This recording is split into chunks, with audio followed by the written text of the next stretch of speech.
Hello friends, welcome to my channel. इससे पहले हमने शब्द अलंकार में अन्य अलंकारों को पढ़ा था, जैसे कि अनुप्रास अलंकार, यमक अलंकार, श्लेष अलंकार। तो इसी श्रृंखला में हम वक्रोक्ति अलंकार और वीप्सा अलंकार के बारे में भी जानेंगे।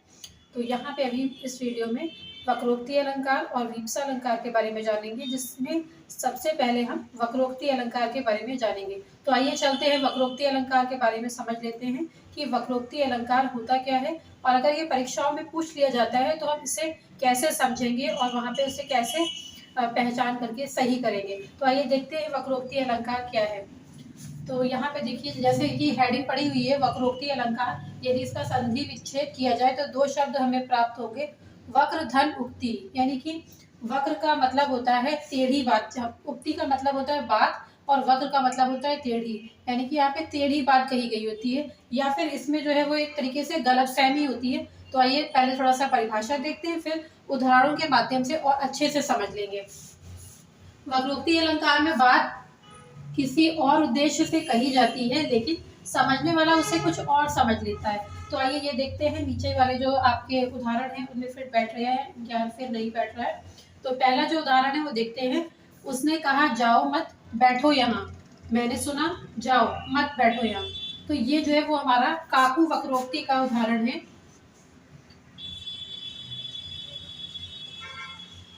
काकू वक्रोक्ति।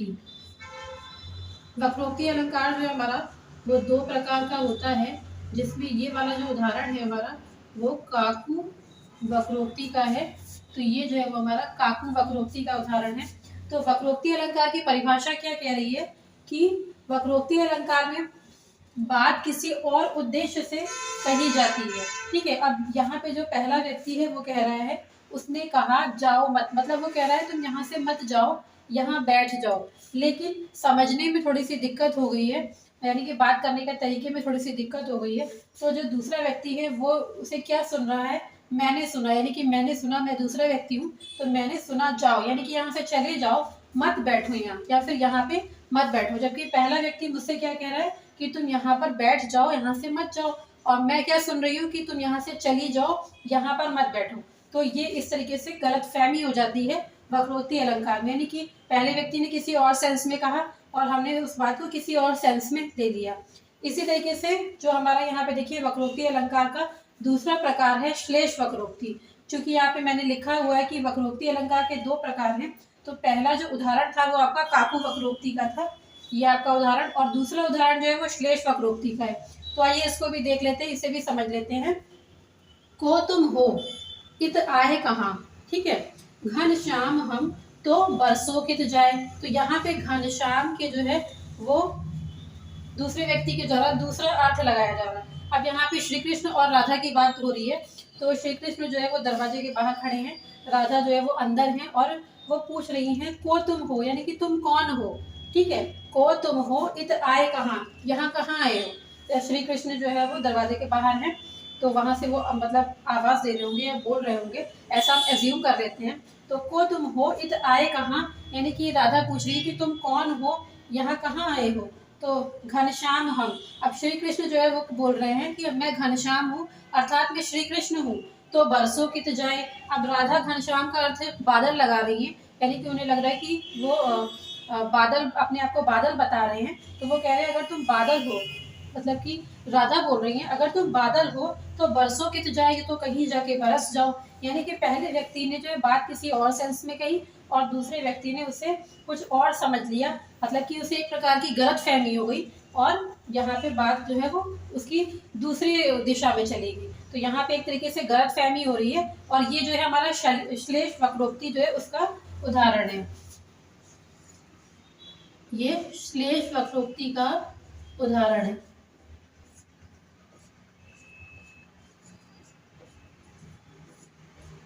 श्लेष वक्रोक्ति। तो यहाँ पे वक्रोक्ति अलंकार के दो प्रकार थे, काकू वक्रोक्ति और श्लेष वक्रोक्ति। एक जो आपका काकू वक्रोक्ति होता है, उसमें बात को जो है वो कहने का तरीका कुछ अलग तरीके से होता है, और मतलब कोई व्यक्ति सीधी तरीके से बात कर रहा होता है लेकिन दूसरा व्यक्ति उसे दूसरे सेंस में ले लेता है। तो ये हमारा काकू वक्रोक्ति के अंतर्गत आएगा। और यदि श्लेष वक्रोक्ति के अंतर्गत बात करें तो यहाँ पे एक प्रकार से गलतफहमी हो जाती है। तो यदि हम इसका संक्षेप में अर्थ समझें तो वक्रोक्ति अलंकार में जो है वो दो लोग होते हैं। सबसे पहले हमें ये समझ लेना चाहिए, दो लोगों के बीच में आप बातचीत होती है। पहले उदाहरण में भी दो लोगों के बीच में बातचीत हो रही है, पहला व्यक्ति और दूसरा व्यक्ति। ठीक है, उसने कहा मैंने सुना। ठीक है, तो उसने कहा कौन हो गया, पहला व्यक्ति हो गया, मैंने सुना दूसरा व्यक्ति हो गया। इसी तरीके से दूसरे उदाहरण में पहला व्यक्ति कौन है, यानी कि राधा, और दूसरा व्यक्ति कौन है, श्री कृष्ण है। तो यहाँ दो व्यक्ति हैं, दोनों व्यक्तियों के बीच में आपस में बातचीत होती है, और बातचीत के दौरान जो है वो या तो बात करने के तरीके में जो है कुछ गड़बड़ी हो जाती है, और जो दूसरा वाला व्यक्ति होता है वो गलत समझ लेता है पहले वाले उदाहरण के दौरान, और दूसरे वाले उदाहरण के दौरान क्या होता है, एक तरीके से गलतफहमी हो जाती है। यानी दोनों व्यक्तियों के बीच में जब बातचीत होती है तो उनके बीच में गलतफहमी हो जाती है। तो ये था हमारा वक्रोक्ति अलंकार। इसी श्रृंखला में हम वीप्सा अलंकार को भी समझेंगे, और उसके अलावा विभिन्न प्रकार के उदाहरणों की भी प्रैक्टिस करेंगे जो कि हमारे अलंकार से है। ठीक है, और इससे पहले वाली वीडियो में भी हमने 4-5 प्रश्न जो है वो अलंकार से संबंधित किए थे, और जो कि परीक्षाओं में पूछे जाते हैं। इसी तरीके के पंक्तियां दे दी जाती हैं, या फिर आपको इस तरीके से दे दिया जाएगा और पूछा जाएगा कि इसमें कौन सा अलंकार होगा, तो आपको बताना होगा। तो आगे की वीडियो में हम अभी ये भी देखेंगे। तो तब तक आप इसे नोट करें, उसके बाद जो है फिर आगे की वीडियो में अन्य प्रश्नों के साथ और वीप्सा अलंकार के साथ हम मिलते हैं आपसे।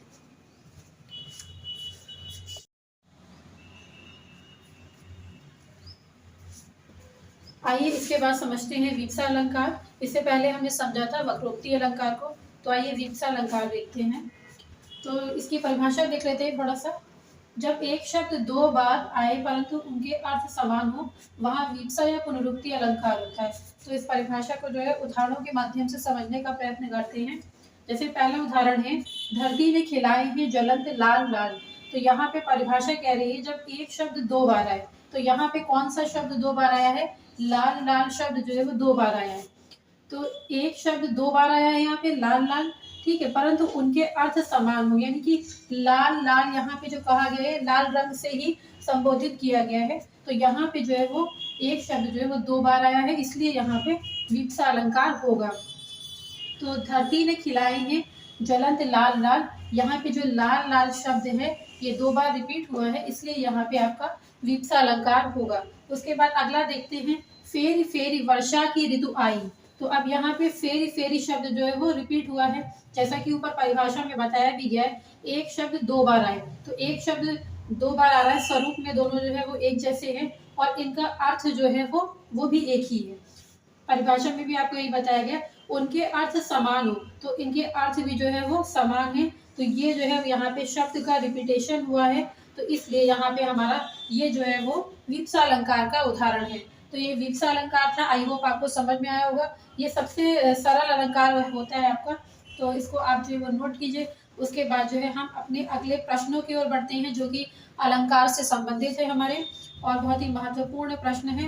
मैंने 4-5 प्रश्न जो है वो आपको इससे आगे वाली वीडियो में भी कराए थे, तो कुछ और भी प्रश्न हैं उनको भी कर लेते हैं। उससे आपको आइडिया लग जाएगा कि किस प्रकार के प्रश्न जो है आपके परीक्षाओं में पूछे जाते हैं। तो इसे आप नोट करिए, फिर उसके बाद प्रश्नों की प्रैक्टिस करते हैं और उसमें देखते हैं कौन कौन से अलंकार होंगे।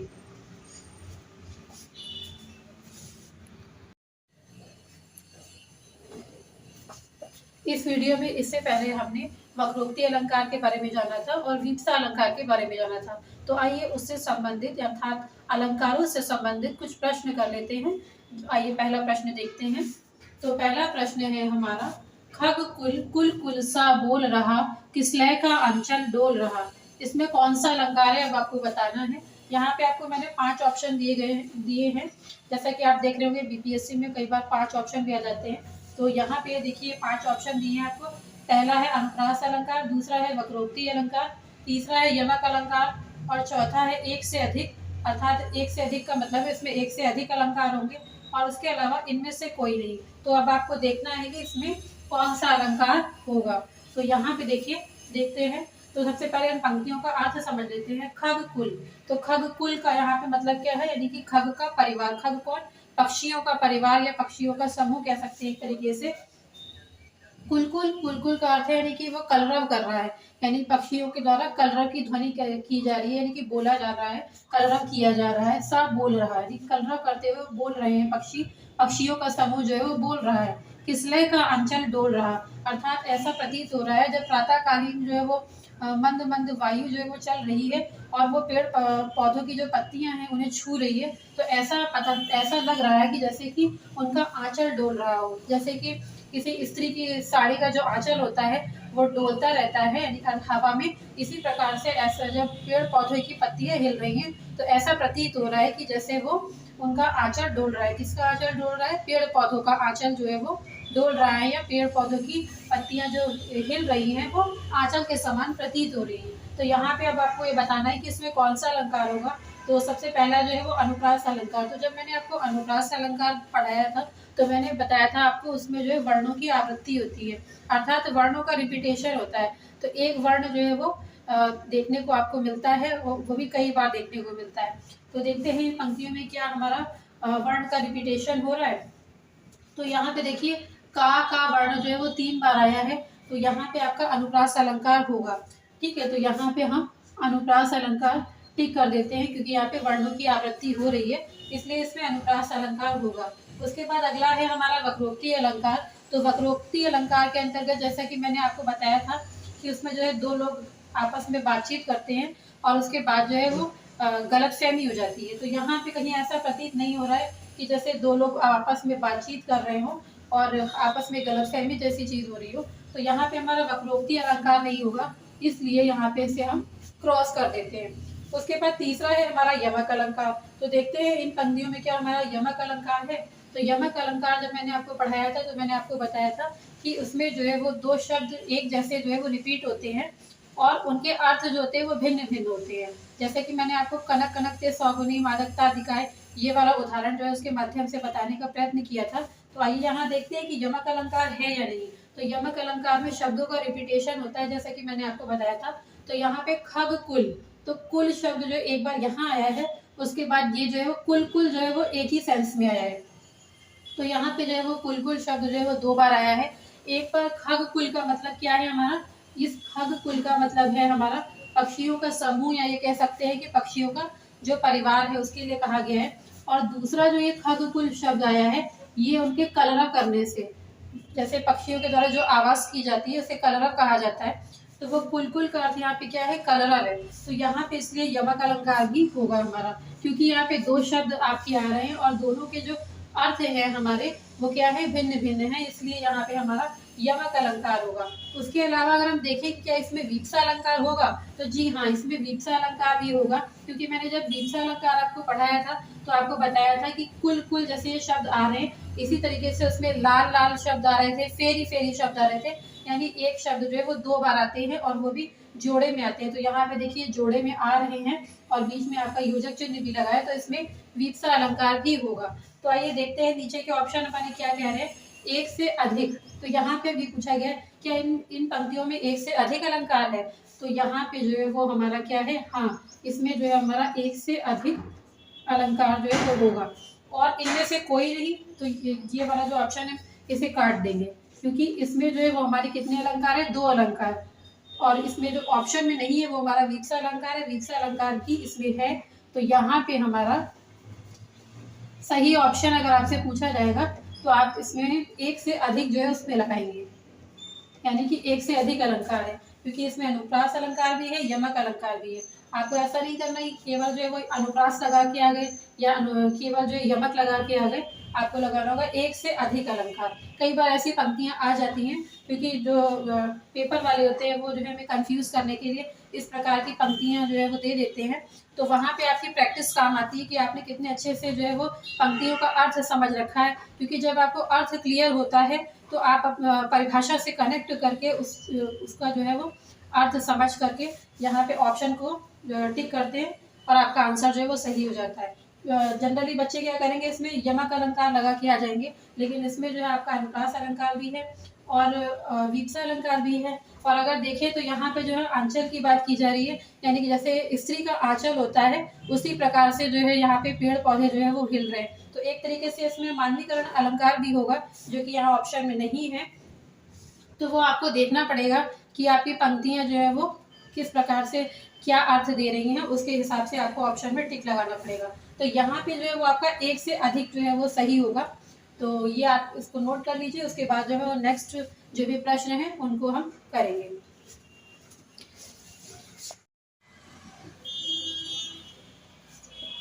तो इसके बाद हम देखते हैं अपना दूसरा प्रश्न। आइए देखते हैं दूसरे प्रश्न में कौन सा अलंकार होगा।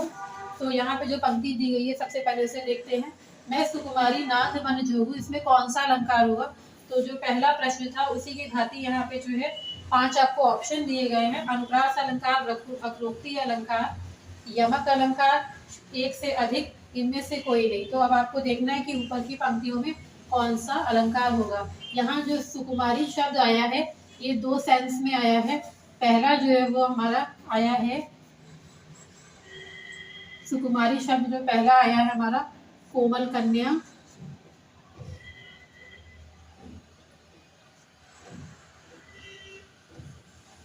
कोमल कन्या।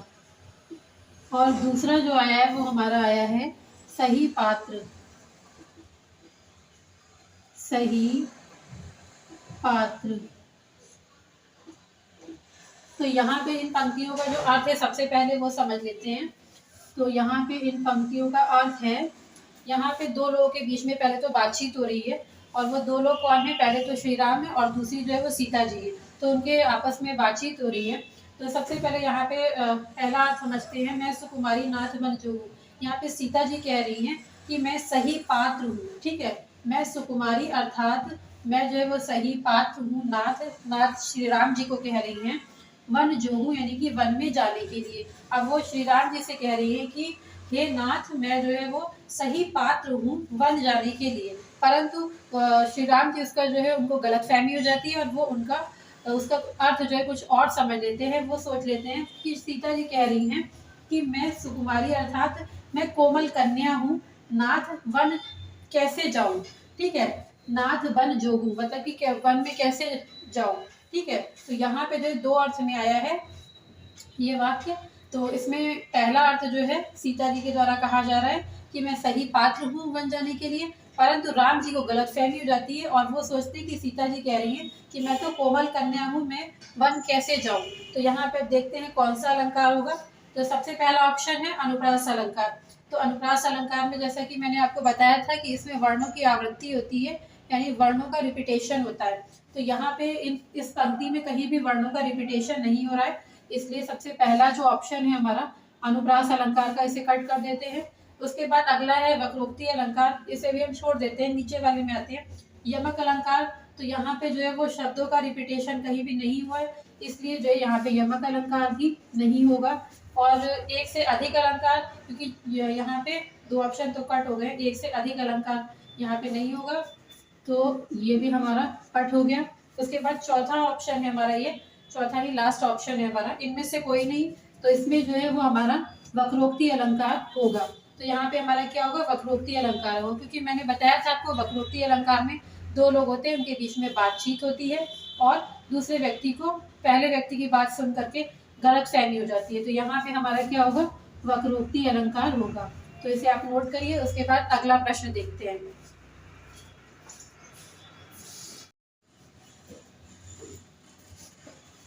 इसके बाद अपना अगला प्रश्न देख लेते हैं, तीसरा प्रश्न। तो आइए देखते हैं तीसरा प्रश्न, मधुर मधुर मेरे दीपक जल, इसमें कौन सा अलंकार होगा ये बताना है। तो पहला ऑप्शन है वीप्सा अलंकार। वीप्सा अलंकार अभी छोड़ देते हैं, नीचे के ऑप्शन देख लेते हैं पहले। वक्रोक्ति अलंकार, तो इन पंक्तियों को पढ़ने पे कहीं भी ऐसा महसूस नहीं हो रहा है कि 2 लोगों के बीच में बातचीत हो रही है, तो वक्रोक्ति अलंकार इसमें नहीं होगा। अगला है हमारा यमक अलंकार। तो यहाँ पे जो है वो 2 शब्द जो है वो रिपीट तो हुए, परंतु ये दोनों शब्द जो है वो एक ही सेंस में रिपीट हुए, इसलिए यहाँ पे यमक अलंकार भी नहीं होगा। उसके अलावा एक से अधिक अलंकार, तो यहाँ पे जो है वो 2 ऑप्शन ऑलरेडी कर चुके हैं, तो एक ही ऑप्शन बचा है, तो यहाँ पे ये भी नहीं होगा। और इनमें से कोई नहीं, ये भी जो है वो यहाँ पे क्रॉस होगा। इसमें जो है आपका वीप्सा अलंकार होगा, क्योंकि यहाँ पे जो है मधुर मधुर शब्द जो है वो 2 बार आया है और मधुर मधुर शब्द जो है वो एक ही सेंस में आया है, तो इसलिए यहाँ पे जो है आपका वीप्सा अलंकार होगा। और ये महादेवी वर्मा की पंक्तियां हैं। तो जो ये है आपका यहाँ पे मधुर मधुर शब्द एक ही सेंस में आया, यानी कि अर्थ इसका एक ही है, लेकिन 2 बार जो है वो आया है और जोड़े में आया है, बीच में योजक चिन्ह है, इसलिए यहाँ पे आपका ये वीप्सा अलंकार होगा। तो ये वीप्सा अलंकार का उदाहरण था। उसके बाद अपने अगले प्रश्न की ओर चलते हैं।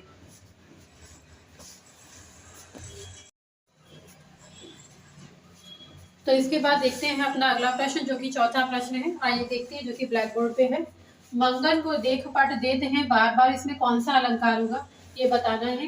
तो इसमें यहाँ 5 ऑप्शन दिए गए हैं, पहले वाले प्रश्नों की तरह ही।